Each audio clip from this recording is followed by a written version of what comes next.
The sound of glass exploding across the checkered linoleum floor hit the air like a localized bomb, its tiny crystalline fragments scattering into the darkness and catching the neon amber glow of the diner's exterior sign like shattered rubies. It was a precise, terrifying noise, a sound Clara had anticipated with a quiet, sickening dread every single night for 12 long years. For over a decade, she had existed entirely in the shadows, living as a ghost in plain sight. She was a quiet, plain woman with tired eyes who poured bitter coffee, swept away the mud tracked in by fishermen, and wiped down greased laminate counters in a forgotten coastal town. She had let the entire world believe she was nothing more than an anonymous waitress with a hollow past and no future. But as the heavy steel baseball bat hissed through the air, aimed directly at the skull of the only human being who had ever shown her unconditional grace, the ghost dissolved into thin air. And the weapon she had buried deep beneath her skin finally woke up. In the small, weathered town of Blackwood Harbor, everyone simply called her Claire. She was an anchor at the Silver Spoon Diner, an aging, rusted staple perched on the edge of a jagged cliff, rapidly being choked out by luxury high-rises and high-end tourist boutiques. The diner's owner was an 80-year-old man everyone referred to as Pop. He had taken her in on a freezing, torrential night 12 years prior when she had stumbled through his front door with blood soaking through the lining of her oversized winter coat, shivering violently from hypothermia and shock. She hadn't begged for money, nor had she asked for a place to hide. She had simply picked up a mop from the bucket near the entrance and started cleaning the dirty water she had dragged across his floor. Pop hadn't asked a single intrusive question.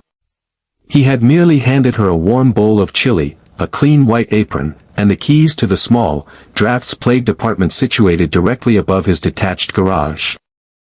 Claire chose invisibility as her primary shield. She wore her dark brown hair tied back in a loose, hasty bun, wrapped herself in faded knit cardigans 3 sizes too large, and spoke in low, hesitant sentences only when prompted. She endured the arrogance of affluent weekend tourists snapping their fingers at her for extra napkins. She accepted the cruel humor of local teenagers who left used gum and scattered pennies as her tips.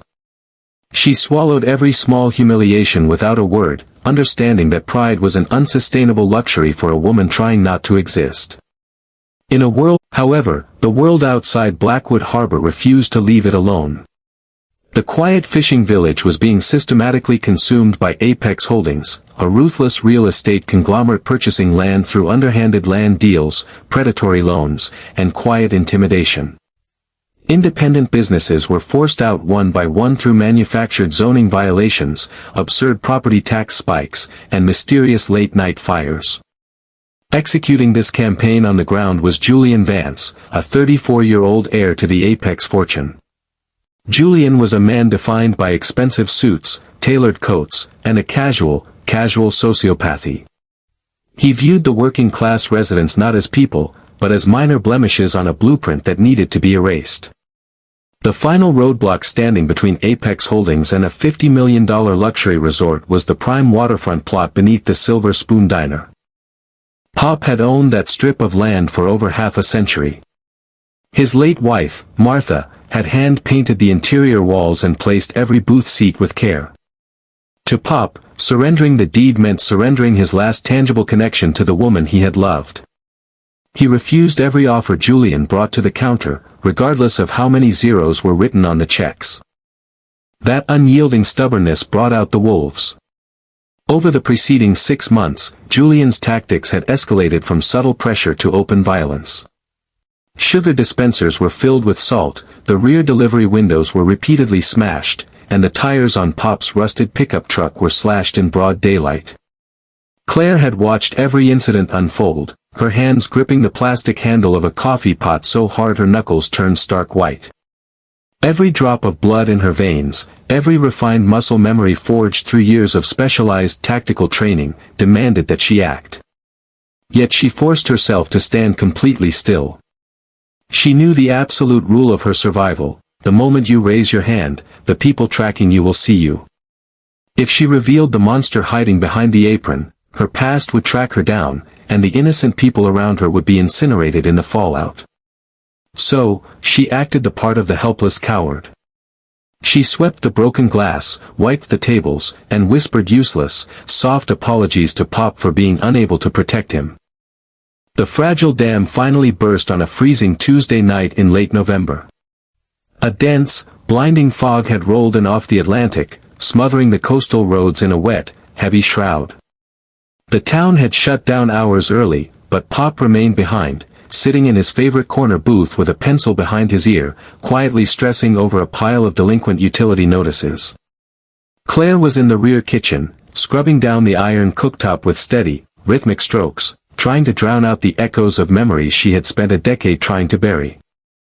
The diner's front door wasn't pushed open, it was kicked violently off its iron hinges.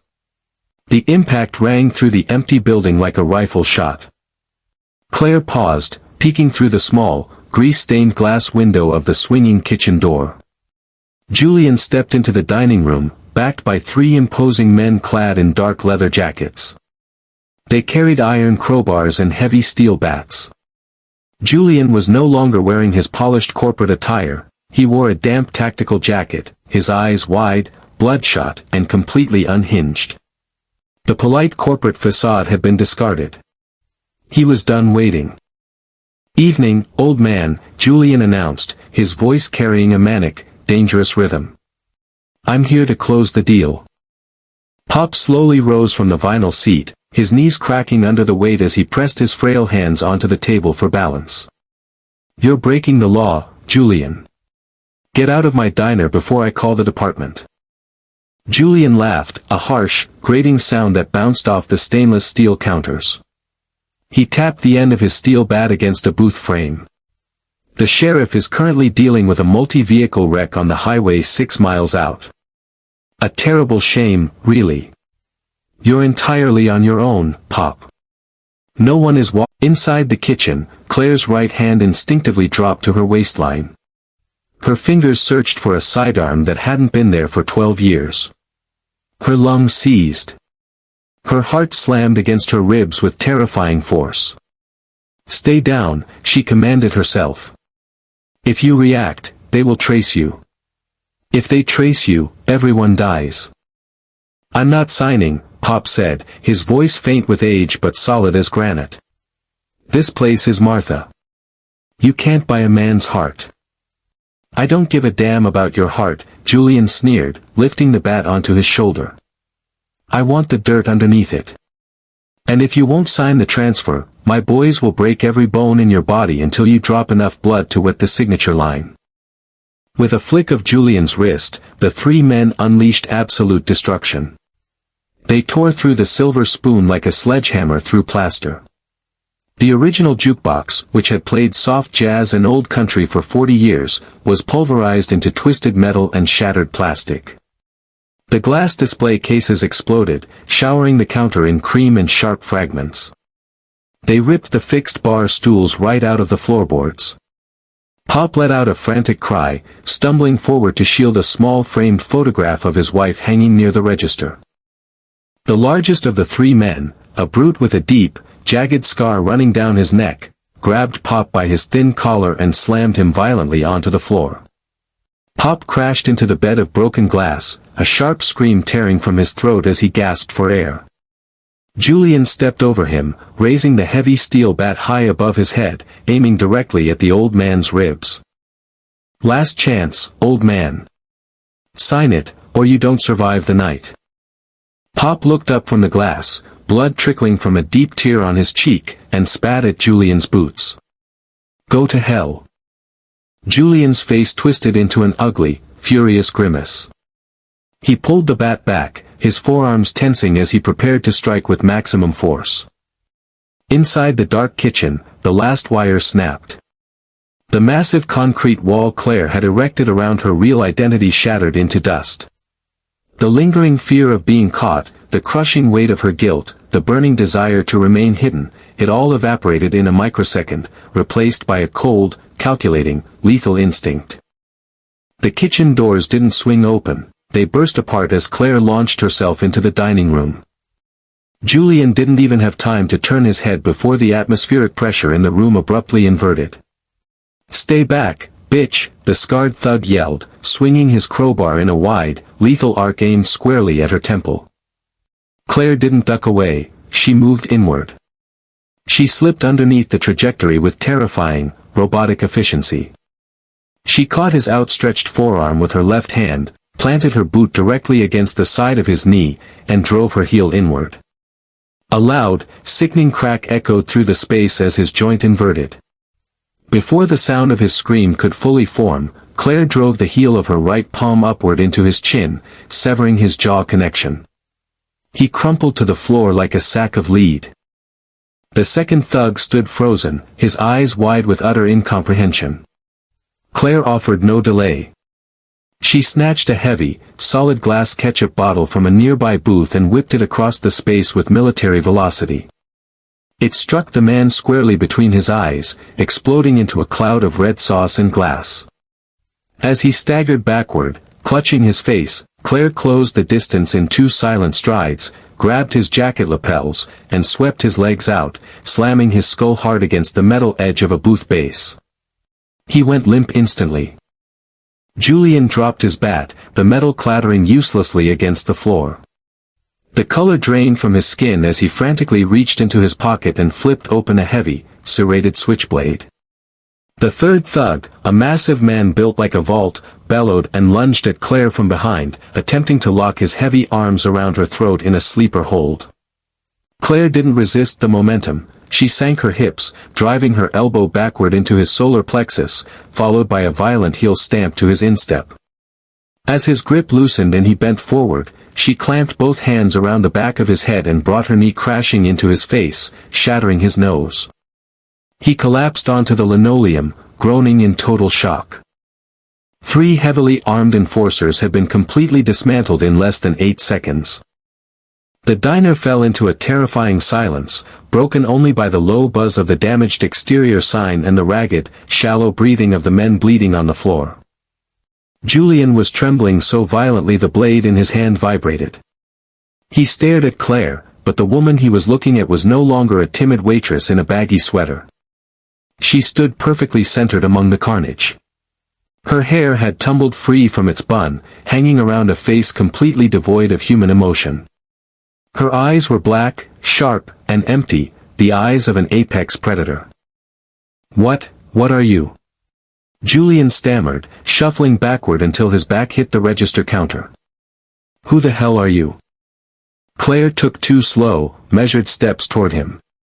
Her voice, usually soft and stammering, dropped into a low, commanding rasp that held the terrifying weight of absolute authority. "My name," she said softly, "is not Claire." Panicked, Julian made a desperate, blind thrust with the switchblade. Claire intercepted his wrist mid-air with a grip like a steel vise. She didn't just halt the knife, she twisted his forearm outward, forcing the bones in his wrist to grind together until his fingers instinctively opened, dropping the weapon. She caught the blade with her free hand before it hit the ground, flipped it effortlessly, and slammed Julian backward against the counter, pinning him by his throat. She set the sharp, serrated tip of his own knife directly against his pulsing carotid artery. "You made a fatal error coming here tonight, Julian," she whispered, her breath cold against his ear. "You believed this town was filled with weak, helpless people. You thought you could tear lives apart because no one had the power to break you back." She pressed the blade just enough to draw a single, bright bead of blood. "You were wrong." Red and blue lights suddenly began stroking through the fogged windows as police sirens wailed in the alleyways outside. The regional authorities had finally arrived, alerted by neighbors who had heard the sound of breaking glass. The front doors were shoved back, and 3 local deputies flooded into the diner with their service weapons drawn, screaming for everyone to put their hands in the air. Stepping in directly behind them was a tall, stoic man in a dark trench coat, possessing an unmistakable military posture. He was Federal Marshal Marcus Vance, no relation to Julian, a high-ranking investigator who had been secretly tracking financial syndicate networks along the eastern seaboard. "Drop the weapon. Hands on your head, right now," the lead deputy shouted, aiming his weapon directly at Claire's back. Claire didn't shift her weight.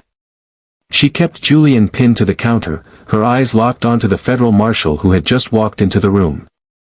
Marshal Vance glanced at the three unconscious men on the floor, looked at Julian terrified against the register, and finally focused on the woman holding the knife. His expression shifted instantly. The color drained completely from his face. He slowly reached out, placing his palm over the deputy's firearm, forcing the barrel down toward the floor. "Lower your weapons," Vance commanded, his voice shaking with profound shock. "Sir." "She has a knife to a civilian's throat," the deputy protested. "That's not a civilian, that's a target," Vance said, taking 3 slow, deliberate steps toward her. He reached into his inner breast pocket, pulled out his official federal credentials, and displayed them to her. "Operation Nightfall," Vance said softly, addressing a spirit from the past. "Target identity, Commander Sarah Drake. Lead Intelligence Director and Field Operative for Joint Special Operations. Declared missing in action, presumed dead 12 years ago." The deputies stood frozen. Julian stared at her, his jaw slack in total terror. Vance looked around at the destroyed diner, then back into her empty eyes. "We searched half the globe for you, Drake. After you released those top-secret files that crippled the entire International Syndicate Board, you completely ceased to exist. We assumed they found you and buried you." Sarah slowly retracted the blade from Julian's neck and tossed it onto the counter. She released her grip, allowing Julian to slide down to the floor in a trembling, weeping heap. "They didn't bury me," Sarah said calmly. "I just decided to stop killing people." Pop, sitting on the floor while holding a blood-soaked napkin to his torn face, stared at the woman he had taken in as a broken stranger.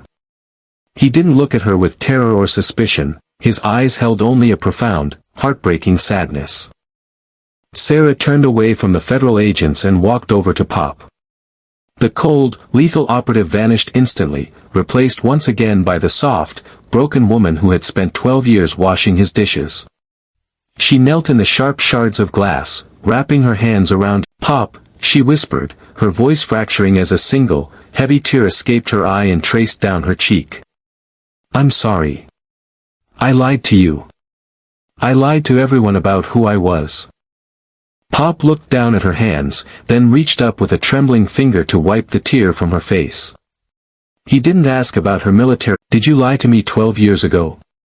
Pop asked softly. Pop offered a small, battered smile. "Then as far as I'm concerned, your name is Claire, you're still my head waitress, and these bastards owe us a brand new front door." Over the following months, the quiet story of Blackwood Harbor became a massive national scandal. Using the dense trove of classified evidence Sarah had collected prior to her disappearance, which she surrendered to Marshal Vance in exchange for absolute legal immunity and federal protection for Blackwood Harbor, the Department of Justice completely dismantled Apex Holdings. Julian Vance and his entire executive board were indicted on scores of federal racketeering, extortion, and conspiracy charges, ensuring they would spend the remainder of their lives in federal penitentiaries. The federal government offered Sarah full reinstatement of her rank, decades of back pay, and a prestigious strategic role in Washington. She refused every single offer. 6 months later, the Silver Spoon Diner reopened its doors. It was restored down to the finest detail, funded by an anonymous government grant routed quietly through Vance's department. The original jukebox was back in its place, playing classic jazz, and the red vinyl booths gleamed under warm lights. On opening morning, the bell above the brand new door chimed soft music. Pop sat in his usual corner booth, reading the morning paper and taking small sips of fresh black coffee. Sarah walked out from the back kitchen. She wasn't wearing an operative's gear, she wore a simple wool sweater and an apron. She was no longer looking over her shoulder when the lock clicked. She walked over to Pop's booth, set down a fresh plate of hot blueberry pancakes, and slid into the seat across from him. "You know," Pop said, folding his newspaper and smiling gently across the table, "you were always a terrible waitress, Claire." Sarah laughed, looking out the clean glass window as the golden morning sun broke over the waters of Blackwood Harbor. I wasn't trying to be a good waitress, Pop, she said softly. I was just waiting to find a place that was worth defending. Sometimes, the greatest act of bravery isn't picking up a weapon or waging war against the darkness of the world. Sometimes, the ultimate victory is having the courage to put the weapons down, sweep away the broken glass, and build a quiet life among the people you love, until the moment arrives when you must show the world that true light can never be extinguished.